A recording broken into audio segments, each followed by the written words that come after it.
So if you're on PlayStation and you own an RC Bandito, there's actually a glitch over here that we can be using to throw throwables like sticky bombs out of our RC Bandito. So the first thing we're going to go ahead and do is go to the remote control vehicles, and we're going to go ahead and request the RC Bandito, not the tank. The tank can already shoot.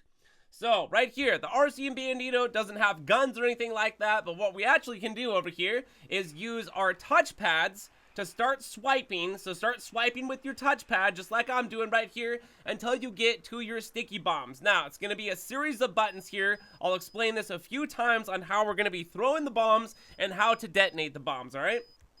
So notice that I'm holding down on the D-pad. Also, I'm holding L1 and then R1 to throw the actual throwable itself. And you're going to have to do this quick to make sure that you don't blow yourself up by holding the L1 button, and you don't hold down on the D-pad terribly for too long to where it's going to switch you to a story mode character or something like that. So once again, we're holding down on the D-pad and then also L1. So we're tapping all these buttons, okay? L1, R1, and down on the D-pad. Now, to get these things to blow up, it's going to be L1, down on the D-pad, and left on the D-pad at the same time. So you can see right there, I was actually able to make them explode. And just a reminder, too, if you didn't realize, the RC Bandito, yep, this thing is off the radar no matter what. And this is a really cool thing to do in Grand Theft Auto, especially to your friends that don't realize that you're right next to them throwing sticky bombs at them or something like that.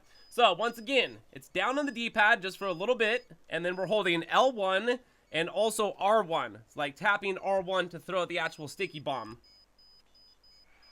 So we'll throw a few just like that, and then get them to blow up. Once again, that's down and left on the D-pad. A little bit tricky right there while we're holding L1, and that should make them blow up just like that. There you go. So this is a tutorial guide on showing you that we can actually throw throwables out of the RC Bandito, which is pretty OP, I would say, especially if you are in a highly populated area, because the RC Bandito doesn't necessarily go the fastest, but it does go a little bit of ways. So once again, that's down on the D-pad a little bit while we're holding L1, but don't hold them for too long, because you're going to make yourself blow up from the bomb, particularly that's going to be on your RC Bandito, and or you're going to like switch to a story mode character. But other than that, it's fairly easy to do. You're going to have to mess around with it for a little bit. It's once you get the hang of it, it's actually something you can do all the time in the game. And yeah, you can do this with your RC tank as well. But right there, you guys can see that this is going to be a super easy OP glitch in Grand Theft Auto Online that is working right now to be able to throw throwables out of your RC Bandito. So if you guys enjoyed this video and it was helpful and you were able to do this glitch, make sure you hit the like button on the way out. Think about subscribing, of course, if you are new here to the channel, so you don't miss out on daily Grand Theft Auto 5 online videos. But thanks all for watching and supporting the channel. My name is GRAVESIGHT, and I will see you in the next one. So peace!